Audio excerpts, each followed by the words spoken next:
Apo ni Stubborn. Yee! Tingnan nyo pumorma mga lodi. Oh. Tingnan nyo yung tindig, napakaganda. 4th generation ng Stubborn line. Halimaw mga lodi. Nung ni-race ko to ng 700 km na nag-champion ako, tawid dagat yun mga lodi. Ang katawan niyang ganyan, bilog na bilog pa rin. Walang pagbabago. Halimaw talaga tong ibon na to.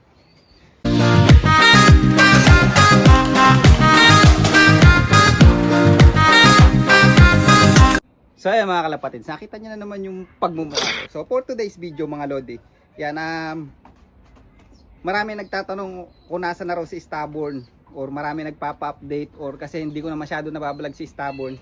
But papakita ko sa inyo yung 4 na generation ng Stubborn na nandito sa loop natin mga lodi. So unang-una, ito yung tatay ni paring Stubborn mga lodi. Ayan, medyo bagsak ang katawan niya ngayon. Kasi nagsusubo siya. Ba't yan? Yan, di marunong sa atin to. Marunong to doon sa dati nating loop. Naturuan ko to. Yan, nung nahinto sa pagkakalapati si Brainslope. Yan, medyo ito yung naipamana niya sa atin na itabi muna natin mga lodi. Ayan. Millified mga lodi. Napakagandang kak nito. Bagsak lang talaga yung katawan. Yan.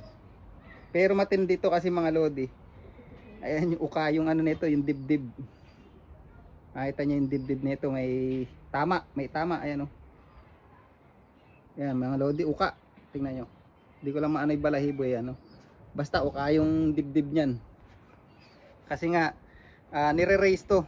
Tapos sumalpok siguro. Hindi na nilipad. Tapos ito yung in-out. Mantakay mo mga lodi, ang mga inanak na winner nito parang nasa 2 mili mga lodi.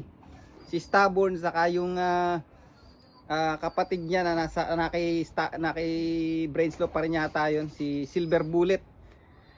Nanalo si Stubborn saka si Silver Bullet mga lodi in young bird season, saka si Stubborn naman old bird season. Isang season lang ito ang tatay mga lodi. So masasabi mo talagang producer siya ng winner mga lodi. Maganda mag-anak to. Medyo maalat-alat lang talaga tayo ngayong young breeding season dahil nanibago yung ibon natin sa loop natin, sa weather, lahat, tapos nangagkasakit pa. But i-condition natin to sa susunod na breeding season yan. Sana makakakuha na tayo ng maganda-ganda. Pero may anak siya dyan, kaya lang single nest. Pakita ko next time, pero may late pa kasi. Mga 15 days old pa lang. Mga lodi. Yeah, medyo madumi yung paa, pero poging-pogi pa rin. Si paring Stubborn. Grabe ang katawan na itong ibon na to. Yan, grabe. Halimaw pa rin mga lodi. Nagsusubo, hindi lahat. Nagre-race, ang katawan niya iisa. Talagang halimaw, tingnan nyo naman oh. Nung ni-race ko to ng 700 km na nag-champion ako, tawid dagat yun mga lodi. Ang katawan niyang ganyan, bilog na bilog pa rin. Walang pagbabago. Halimaw talaga tong ibon na to. Yan. Ito yung talagang napakagandang ibon talaga nito. Ito talaga yung isa sa mga foundation cock ko talaga rito. Ayan. Kaya talagang ito pang isa mga lodi. Gustong gusto kong iuwi ng Pilipinas yung bloodline nito. Kaya pinapalakas ko mga lodi. Mapapansin nyo may mga inbreed ako at nire-race ko kasi gusto kong masubukan na hard race talaga dito sa New Zealand, taka natin iuwi sa Pilipinas. Kung kilala nyo yung tatay ni Sexitari na Mananari na nag-champion sa Worlds last year 2025, solo champion yung mga lodi, siya yung nagtari yan, congrats sa team nila, sa kay Boss Nonoy yan. Isa siya sa mga dahilan kung paano tayo, kasi may mga connection siya paano mag-i-import o mag-i-import ng kalapate sa Pilipinas. Kaya mauuwi natin tong Stubborn line sa Pilipinas. So meron tayong mga connection, o meron connection yung tatay ni Sexitari. Kaya mauuwi natin tong bloodline na to. Ang pinoproblema lang natin ngayon is yung pamasahe. Kasi ang pamasahe hindi biro mga lodi, mahal pa sa pamasahe ng tao. Kaya talagang gustong gusto ko tong iuwi itong bloodline na to mga lodi. Yan naman oh. Napakaganda, gwapong gwapo pa rin. Yan. Hindi ko na siya tuturuan dito sa loob natin. Yan yung pakpak ko. Talagang lalapad mga lodi. Yan. Solid. Napakagpogi. Talagang di nagbabago yung katawan. So meron akong mga young bird dito, kamukhang kamukha niya mga lodi. Pero pala doon isa. Pakita ko sa inyo. Yung pangatlo naman ito yung inbreed. Ito naman yung inbreed ni stubborn. Yan, brother sister ang ano nito, pairing nito. Yan, ito yung inbreed ko na nagamit ko ngayon. Ang ganda ng mga inanak nito. Yan, tingnan natin, masusubukan natin sa young bird season saka old bird season. Meron tayong lilipad na anak nito.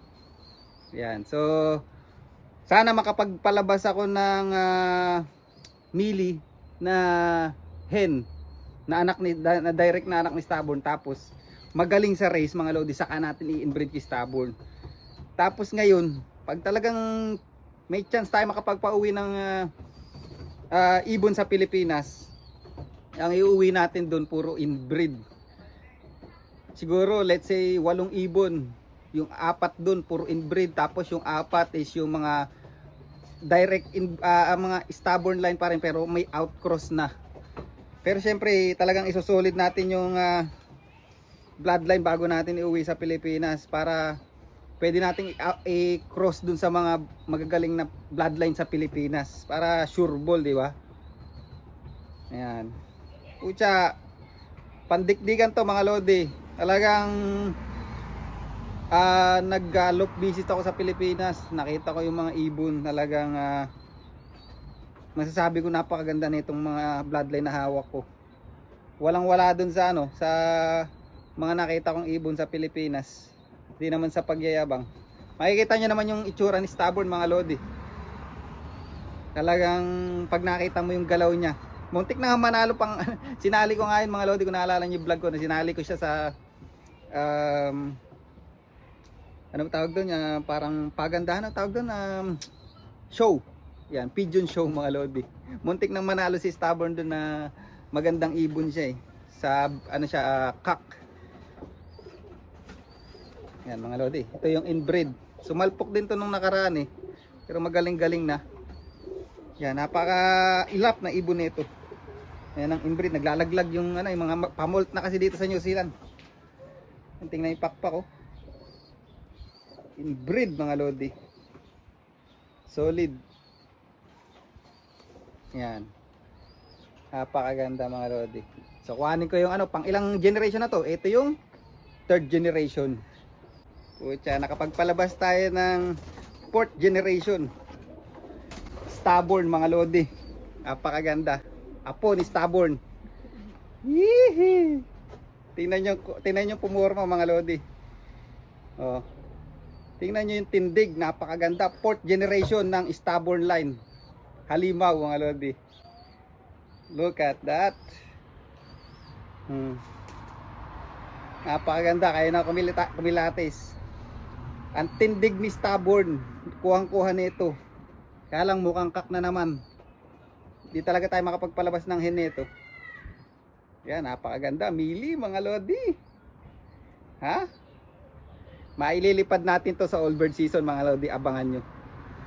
Pag ito magaling na racer to, ibabalik na uli natin to sa tatay nila. Sana nga mag-hen pero parang may itim-itim sa buntot, mukhang kak na naman Yan, tingnan nyo naman Yan mga lodi, tingnan nyo pumorma. Diba? Ang ganda. Napakaganda mga lodi.